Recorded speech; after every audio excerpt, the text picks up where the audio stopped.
उसके बाद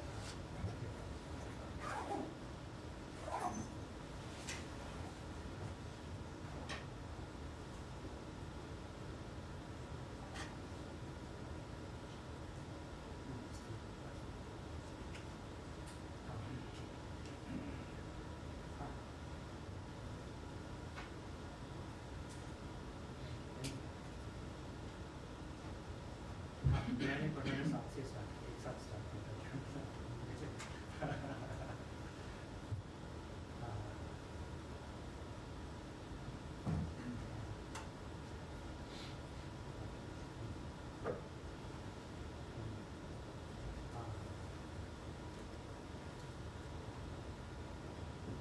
उसने टाइम स्टार्ट किया, मैंने दिल्ली जू से स्टार्ट किया था। एनडीएमसी दिल्ली जू and started with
Good afternoon, everybody.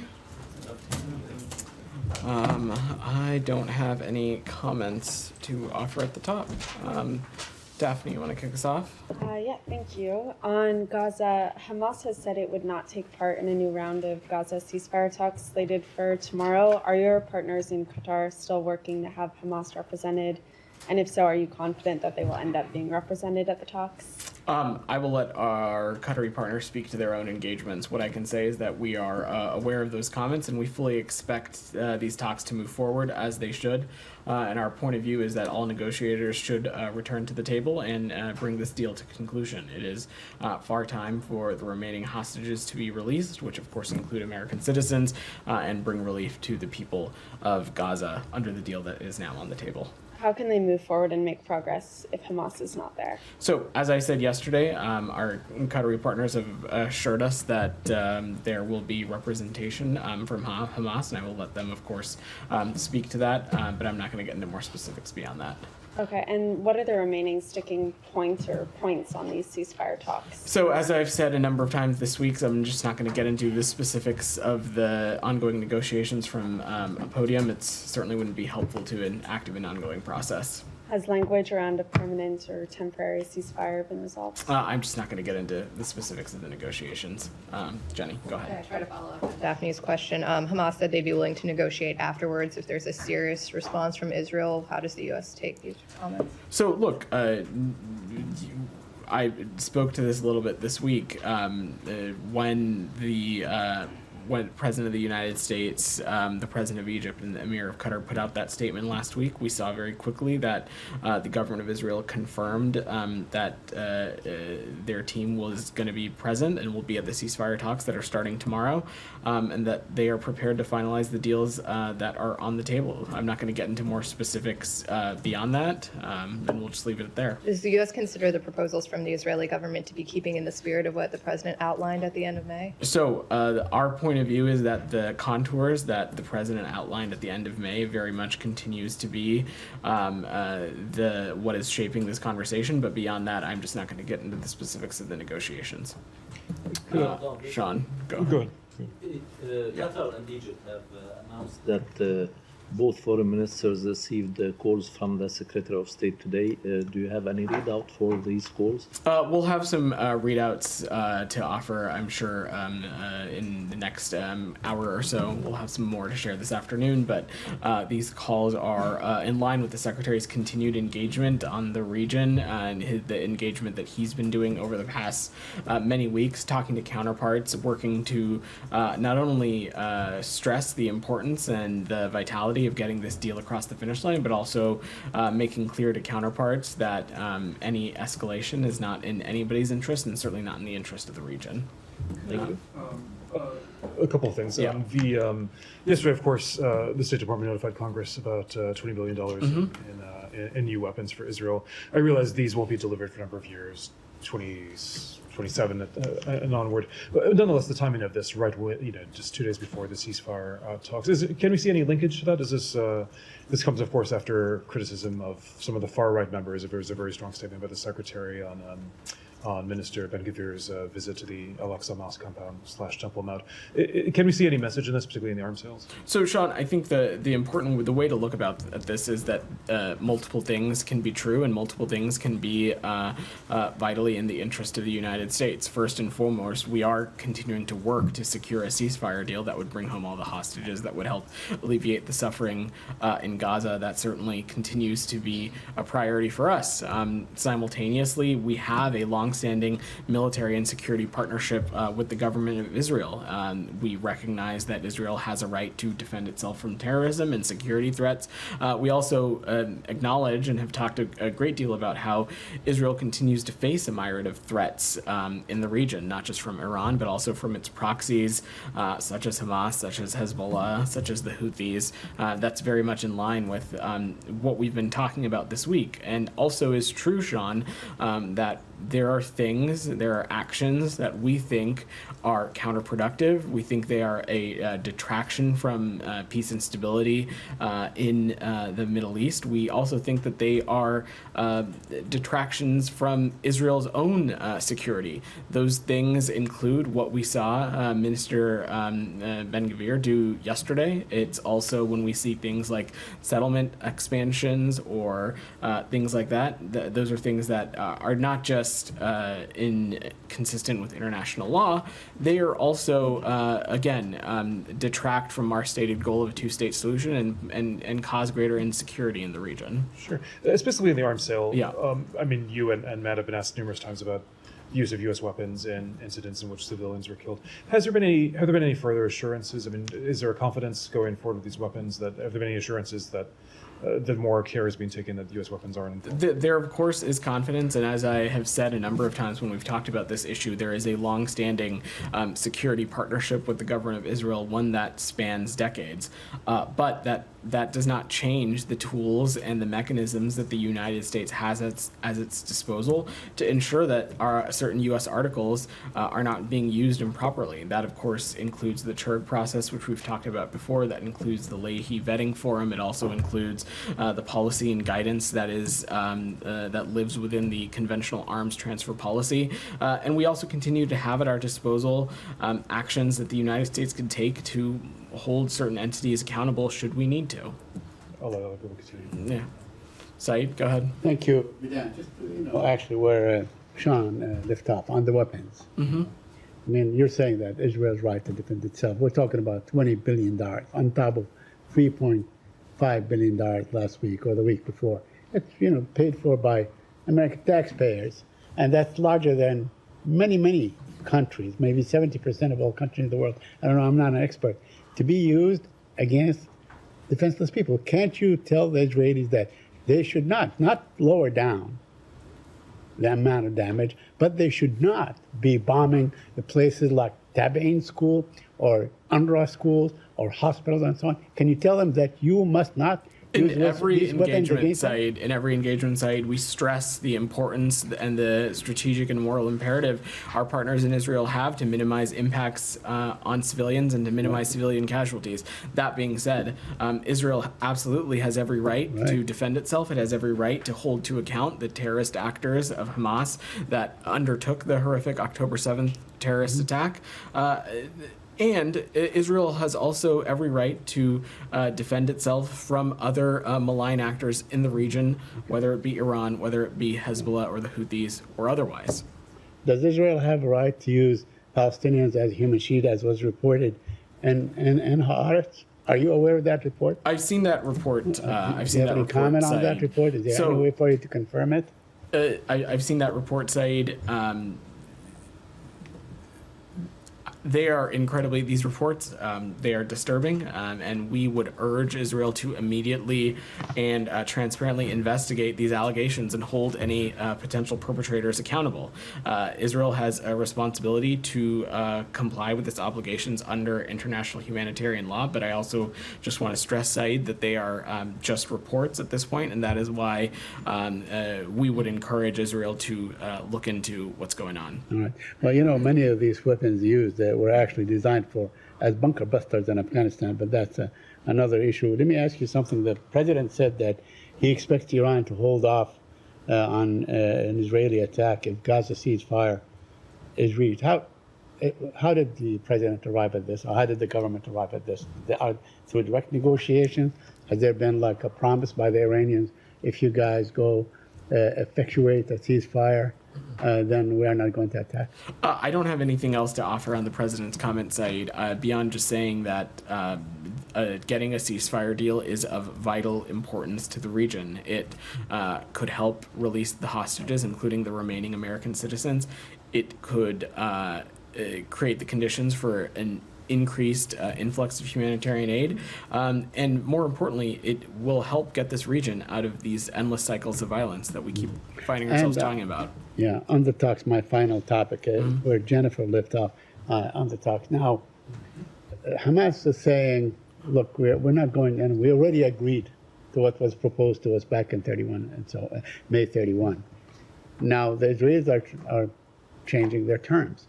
Are you sure they are not? I mean, the New York Times reports and authenticates that, in fact, Prime Minister Netanyahu has already changed and has added more demands. Is the proposal still, does it still maintain the same integrity as it was submitted back on May 31?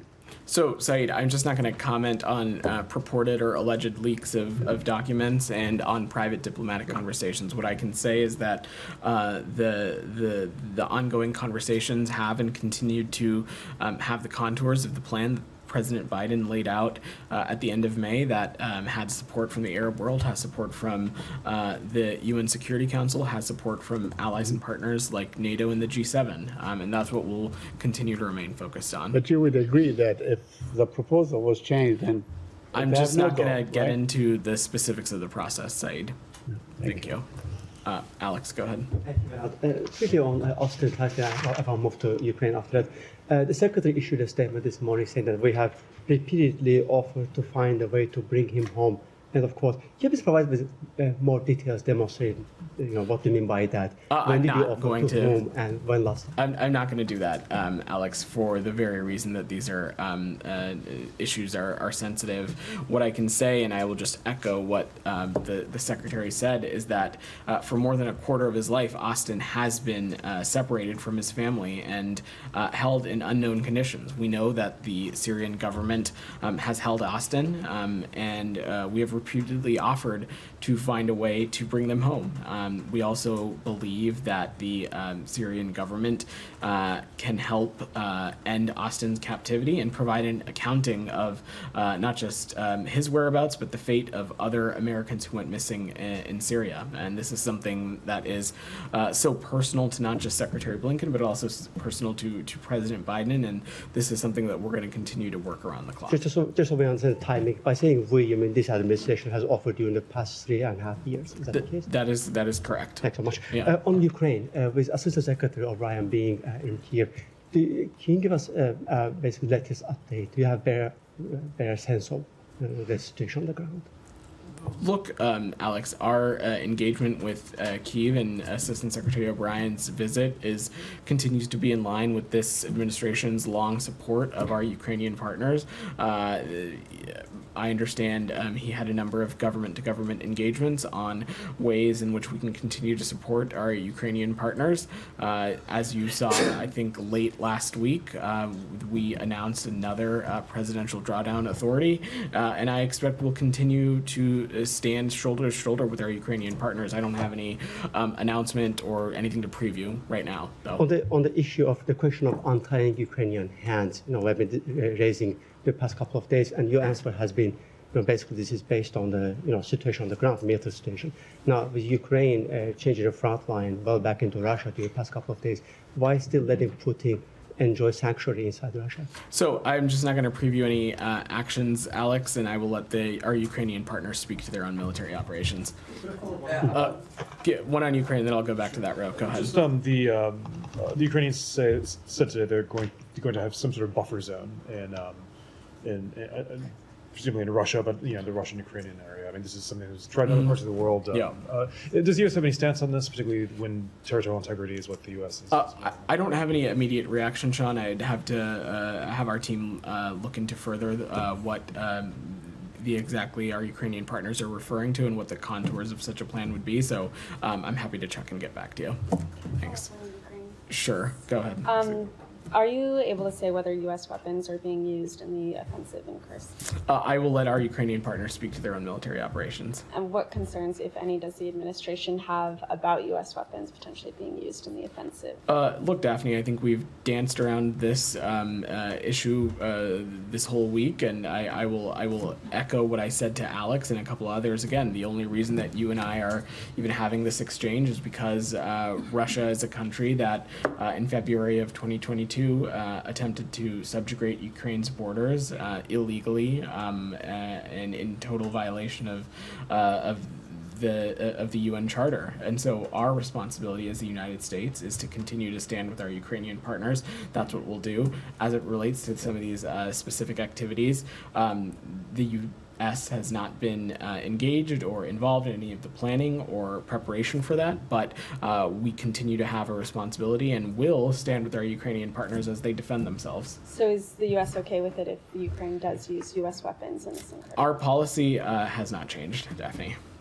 Shannon, go ahead. On Russia, an American national, Joseph Tater, was detained by Moscow for allegedly starting a fight in a hotel. Do you have any information on this case? And is there any indication that Russia is looking to pick up another American for leverage? I don't have specifics, Shannon, given privacy concerns. What I can say is that we're aware of these reports of another American citizen being arrested in Russia, and we're working to get as much information as we can, working to ascertain the consular situation and see if consular access is available, but I don't want to speculate beyond that. And on a separate topic, Yeah. if I can, Hunter Biden's legal team has confirmed that he reached out to the U.S. ambassador to Italy when his father, the current president, was vice president, about potentially closing a lucrative deal for Burisma.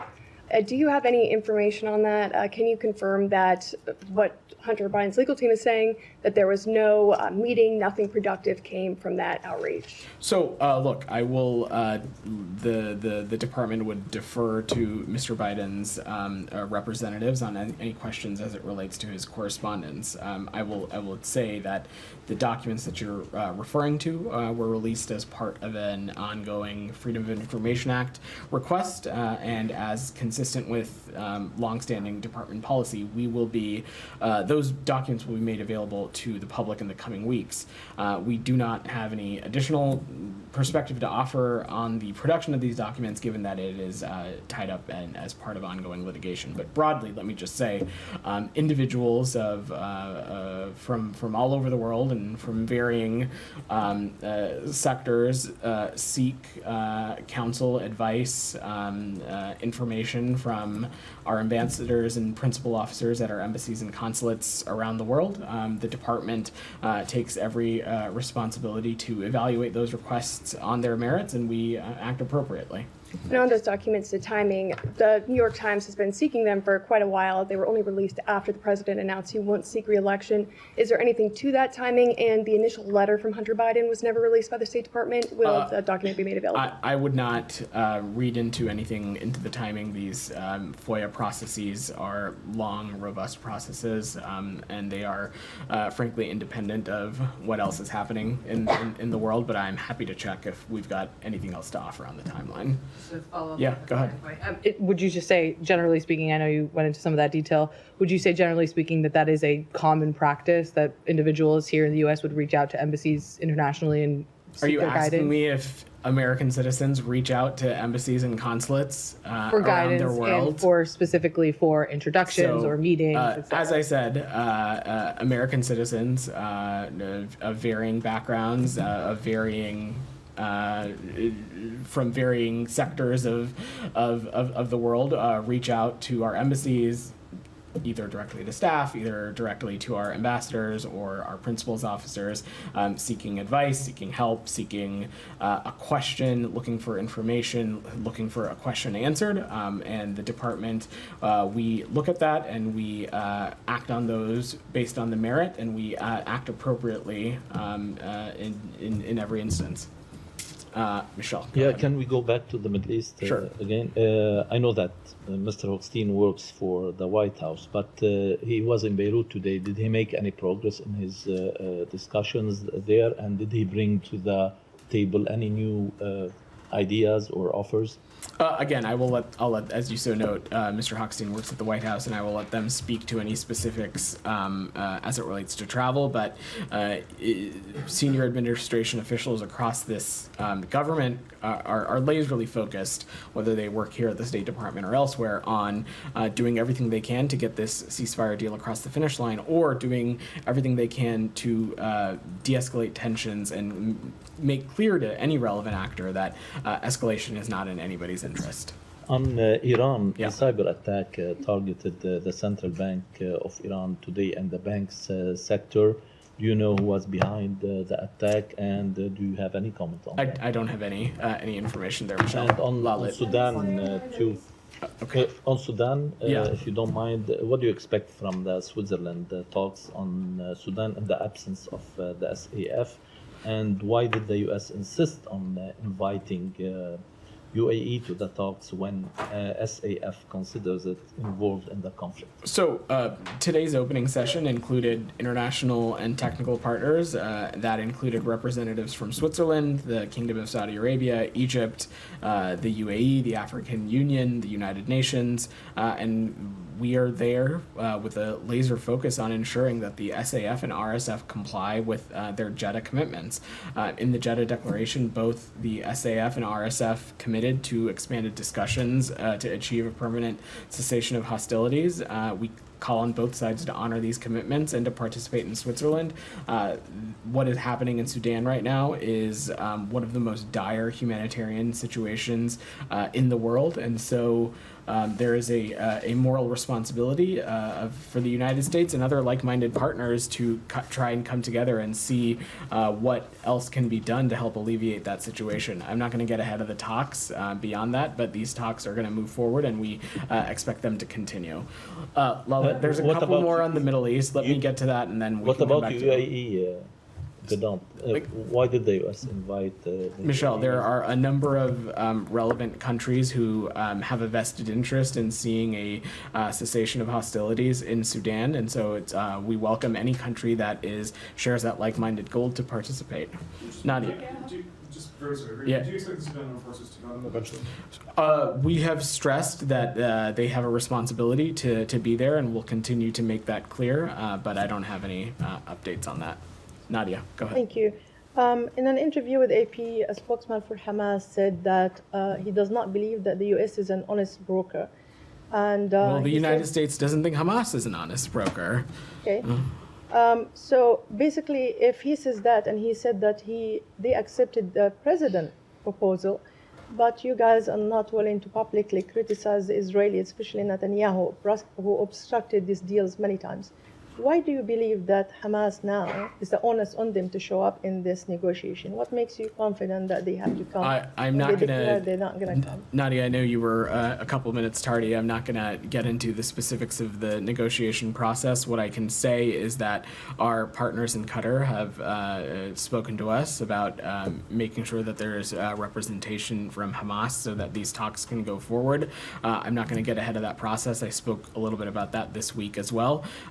More importantly, though, what is vital here and what no one should lose sight of, whether it's Israel, whether it's Hamas, whether it's any entity, is that this deal is so vitally important for the region and its future. When we are talking about the release of the remaining hostages, including American citizens, we're talking about doing whatever is possible to get an influx of additional humanitarian aid, but also creating the diplomatic conditions to have serious conversations about the future of the region and getting us out of these endless cycles of violence. Okay, considering that you have seen so many U.S. diplomats in the region, including Brett McCarthy in Cairo and Hochstein in Beirut and William Burns in Doha, and there was talk about the secretary adding into this trip, how do you see success and failure, considering the intensive efforts that the U.S. government is putting on this Nadia, what we are laserly focused on is doing everything we can to get this deal finalized, agreed upon, and across the finish line.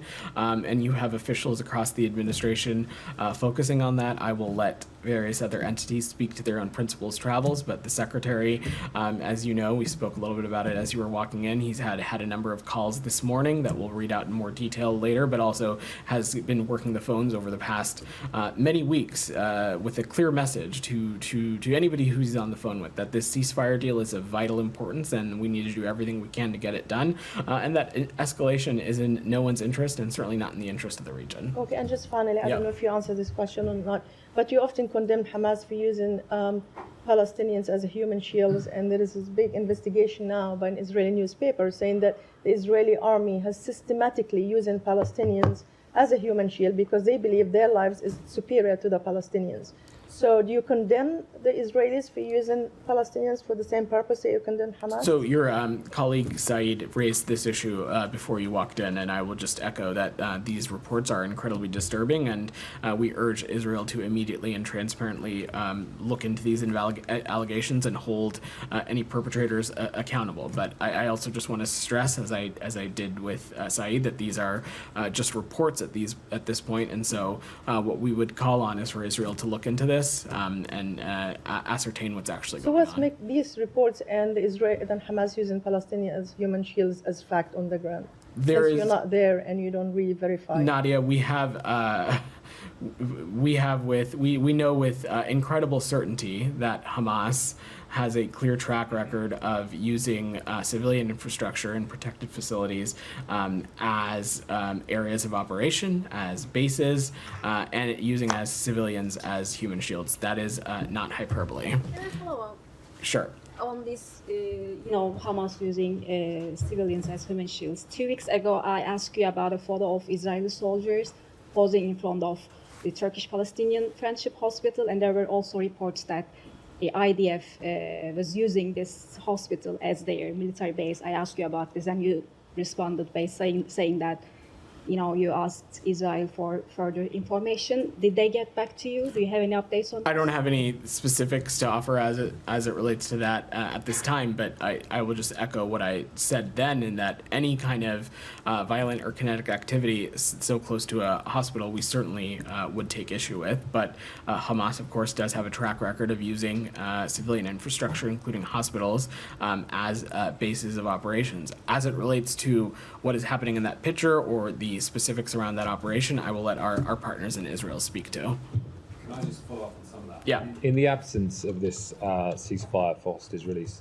agreement, can you give us an update on what you think the achievements of Israel's military campaign in Gaza are? Pardon, Tom. Sorry, I couldn't hear. Do you have an update on what you believe the achievements of Israel's military campaign in Gaza are? So, Tom, it's really not for me to speak to the IDF's achievements or not. They have every right to not just defend themselves, but to hold the terrorist perpetrators of October 7th to account.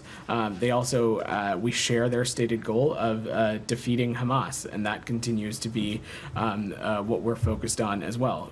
In part of when we talk about the future of the region, when we talk about what we want to see for the region and the diplomacy that we hope a ceasefire can unlock, we talk about ensuring that the Gaza Strip can no longer be a springboard of terrorism on the Israeli people. And part of that includes the defeat of Hamas. And that is a line of effort we, of course, support. I mean, I asked the question because it was the 29th of May that the Secretary said it was appropriate to ask how incremental gains against Hamas stacked up against what he described as the unintended but horrific consequences of military action when you're going against people who are embedded with civilians.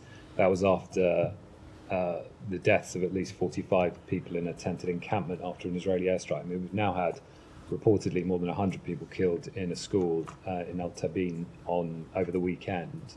So are the Israelis making anything more than incremental gains? I mean, it's 2.5 months since then. Tom, I will let our partners in IDF speak to their own operations and any progress they're making. What I can say, though, is that the points you raise just further underscore the critical nature of why we're so focused on getting a ceasefire deal across the finish line. It's important that we think that it is truly the only lever left when it comes to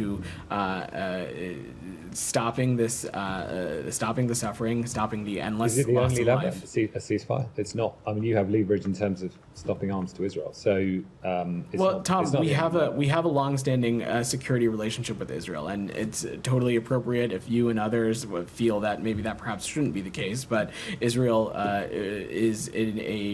faces threats from not just Hamas but Iran and other Iranian proxies, and this is a security partnership that is going back decades. And I will just stress again, and Sean rightfully added it at the onset of his question, that the security systems that were notified yesterday, we are talking about systems, some of which would really have no use in such a conflict in Gaza in the first place, but also we're talking about systems that the earliest some could be delivered is 2026, with the vast majority of them falling somewhere between 2027 and 2029. Okay, but I mean, when you say it's the only lever, I'm just asking a question, but the point is that the Secretary 2.5 months ago described incremental gains against Hamas. So that's why I'm asking the question 2.5 months later, when you've continued a military assistance relationship that funds Israel's campaign in Gaza. I'm just asking the question, are the gains anything more than incremental against Hamas? Tom, we've come to the conclusion that what the best thing, the best path forward is for this ceasefire deal to get across the finish line, and that's what we are lazily focused on. DR. Go ahead. Sure. Sorry. Several U.S. officials have said that it's actually not possible to achieve total victory in defeating Hamas.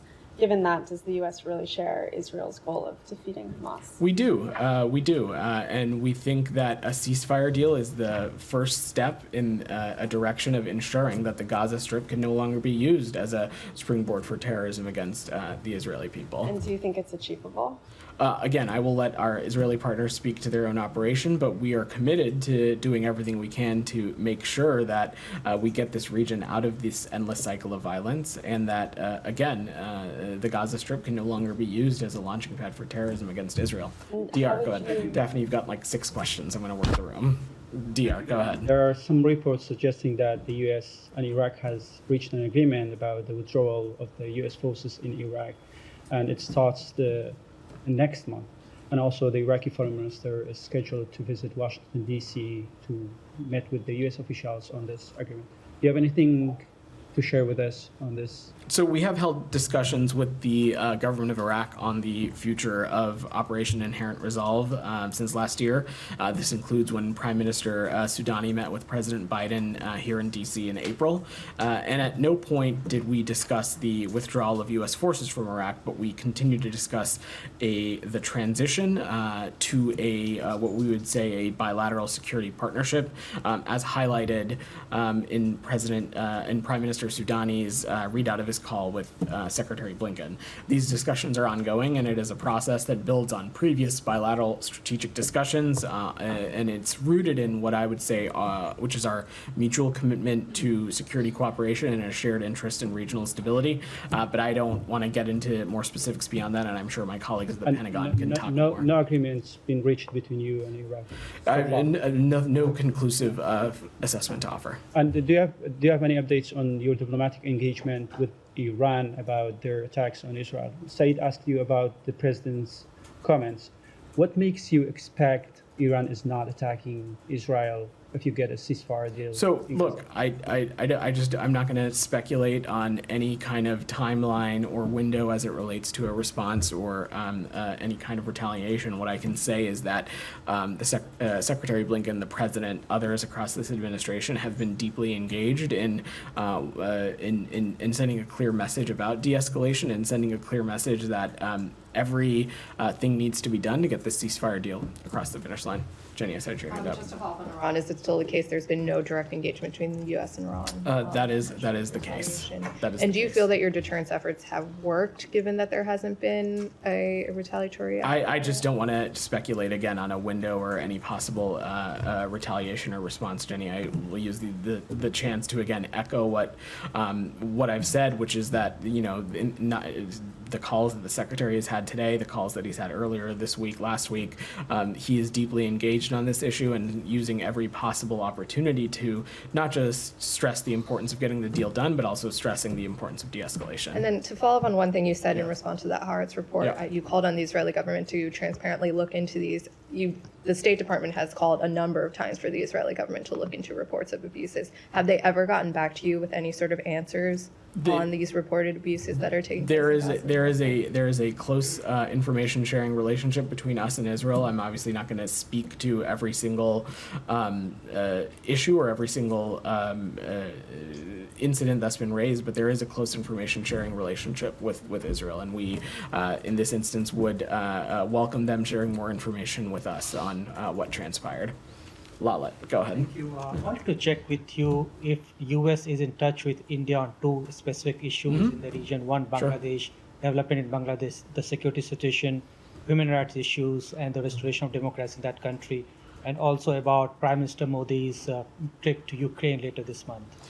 Yeah, so first let me start with the second part of your question. I will let the Prime Minister's office speak to any of his own travel. I don't have anything to offer there, but we, of course, are in touch with our Indian partners on a number of issues and, of course, would welcome India's engagement in the war between Russia and Ukraine, especially as it relates to ensuring that we get to a just and durable peace that is reflective of what our Ukrainian partners are attempting to do, which is defend their territorial integrity and sovereignty.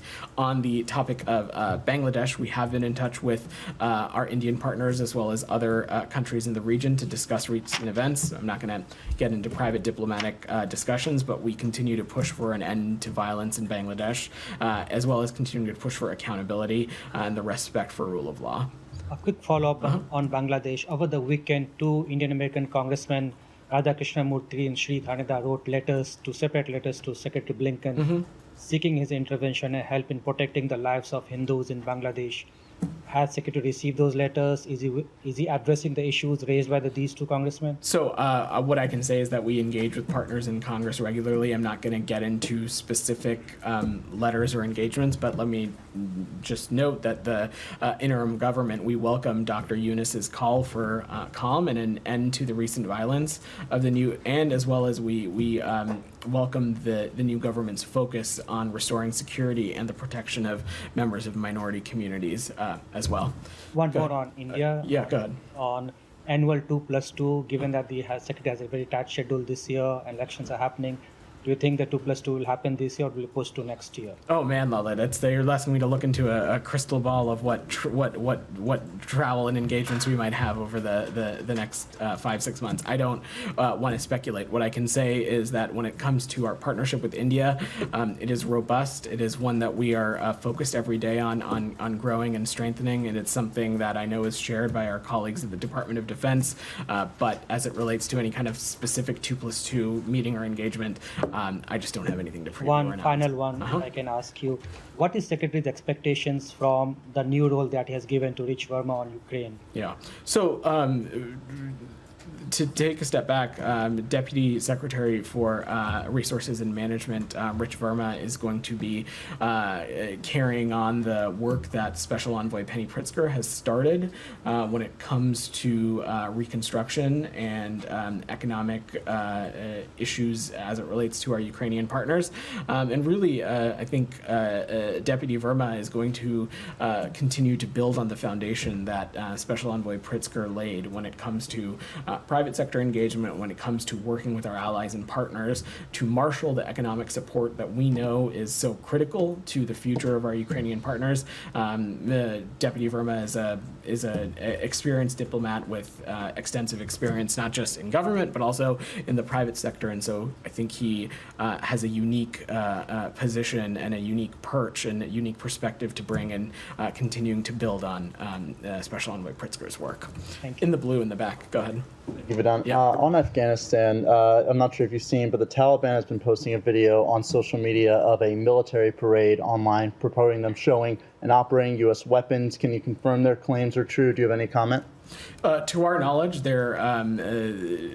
first, let me take a step back. I've not seen the specific video, and so I would have to look at that first. But let me just say that to date, no country has publicly announced that it recognizes the Taliban as the government of Afghanistan, and we continue to, in close coordination with allies and partners, call on the Taliban that they need to substantially improve their human rights record before any normalizations of relations. When it comes to any security systems in Afghanistan that may be remaining, I will let our colleagues at the Pentagon speak to that. I think Admiral Kirby, when he was at the Pentagon during the withdrawal, spoke a great deal about this, and I will not just point back to those comments, but defer to the Pentagon. And a quick question on another region, going down to Central America. Back in 2023, in December, 11 Nicaraguan pastors who were associated with the U.S. ministry were arrested on charges of money laundering. They recently been sentenced to 12 to 15 years in prison or to pay $80 million in fines, what their representatives have called as a sham trial. What's been the State Department's role in pressing to free these pastors, and is there any progress that's been made since their sentencing? I don't have any progress to offer at this moment. What I can say is that this is an issue that we are paying close attention to and deeply engaged on. The United States maintains that the Nicaraguan government unjustly holds 13 individuals affiliated with the evangelical organization Mountain Getaway in Nicaragua, and believe that they are being held solely for exercising their right to freedom of religion or freedom of belief. But I don't have any updates for you there. Go ahead. Yeah. Thank you. A spokesman for Iran's mission to the UN told the Washington Post that his government has no intention or motive to interfere in the U.S. presidential election. Is he telling the truth?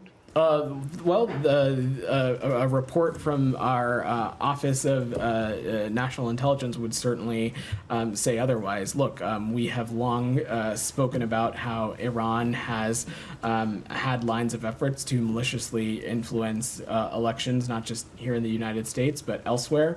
It's something that we are consistently vigilant about. As it relates to the United States specifically, I'm happy that I'm sure colleagues at the FBI and Department of Homeland Security would be happy to speak to some of those deterrent lines of efforts. Just a follow-up, what can foreign states like Iran, Russia, or China expect if they interfere in the U.S. election process? Have they or will they be warned or sanctioned for trying to undermine the American public's confidence in elections and exacerbate political polarization? So I'm not going to preview any actions that the United States may or may not take, but with any country, we have been clear and we have been vigilant about stressing to them that they should not maliciously interfere in our elections. Ben, go ahead. Thanks. Real quickly on Japan, can I get your reaction to Prime Minister Kishida's announcement that he will not run in next month's LDP leadership election, and what are U.S. expectations of Japan's next leadership? So let me answer the second part first. The leadership and the governance of Japan is, of course, up to the Japanese people to determine, and I have no doubt that whoever ends up assuming that position and office, that we will continue to deepen our alliance and partnership with Japan. Let me just say about Prime Minister Kishida, he has been an extraordinary friend to the United States, and we deeply appreciate his steadfast partnership and his visionary leadership.